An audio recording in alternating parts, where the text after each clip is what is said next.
Bonjour, bienvenue. Bonjour madame.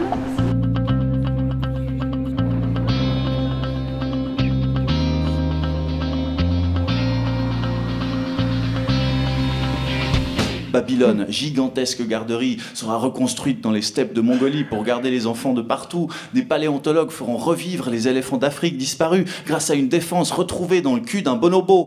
Approchez, approchez, il bave, ne craignez rien. Il est désarmé, désarmant, dépareillé, déconcertant, tel l'albatros, empêché, ses ailes de géant, nanani, nanana. Mais qu'il s'envole, vole, elle est vole, nom de Dieu. Je te regarde dans le jour qui baisse, petite braise mouvante contre la forêt rouge. Tu joues avec rien. Tu joues avec tellement d'ardeur que tu ne vois pas le soir tomber. Moi, j'ai commencé à écrire du théâtre il y a 10 ans, à peu près. Comme ça, par accident. Hein, j'étais comédienne et puis à un moment donné, je me suis dit, bon, ben voilà, je vais m'écrire un spectacle. J'écris extrêmement dialogué. J'ai eu aussi envie d'écrire du théâtre pour ça, parce que j'aimais, dans le jeu d'acteur, je regarde le jeu de la réplique. Et j'ai décidé de travailler davantage, j'avais déjà initié ça avec Les Perdus, mais là davantage sur le chant, donc il y a énormément de chants a cappella. Moi, là, quand j'ai étudié à l'université en lettres et j'avais écrit une pièce de théâtre pour...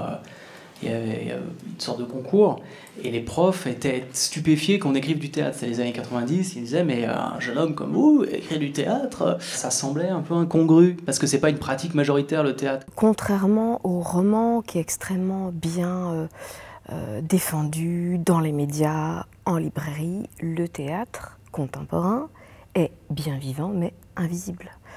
Donc il y a une vraie urgence. Ça reste une bataille. Ça reste une bataille de dire le théâtre s'écrit au présent.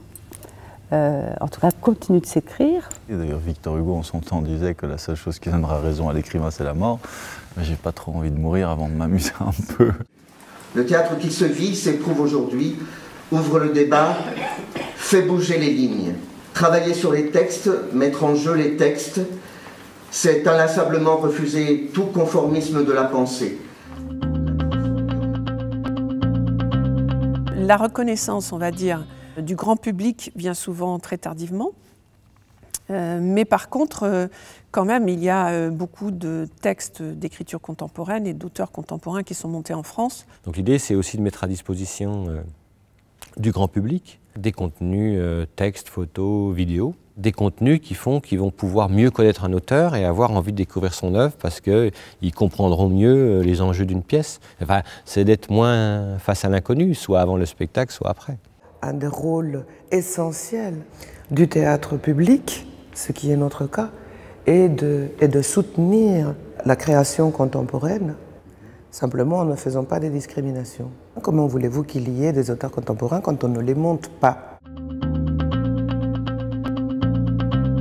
Moi, je sais que je choisis des textes qui s'adressent, qui vont chercher une interaction avec soit l'actualité, soit avec tout simplement le présent d'un public. C'est-à-dire ce côté vraiment, on va se raconter quelque chose de notre époque et on va s'y confronter collectivement. C'est pas facile à définir l'écriture de plateau en fait. Qu'est-ce que c'est exactement? Parce que finalement, un metteur en scène qui monte Tartuffe, je veux dire, il prend le texte et puis il est bien au plateau avec les acteurs et puis il invente bien sur le moment, évidemment. C'est-à-dire qu'il faut alterner entre deux points de vue, avoir suffisamment de recul pour avoir une vision d'ensemble de l'édifice, mais en même temps savoir de temps en temps être vraiment là, je dirais au ras du sol, en se laissant guider par les événements tels qu'ils se produisent. Et j'aime beaucoup cette idée aussi de penser qu'on vient d'un artisanat, de ces artisans qui, avec le fil du temps, et avec le fil des collaborations artistiques vont écrire ensemble la chose.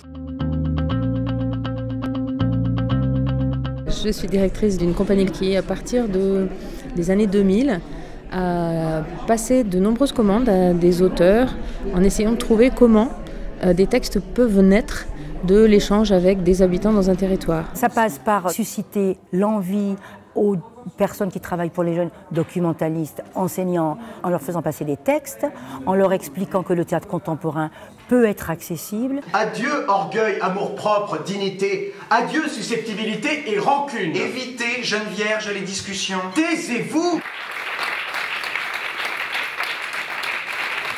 confronter comme ça différents univers, c'était assez intéressant. Puis de rencontrer des professionnels, des auteurs, moi je dis bravo Célestin.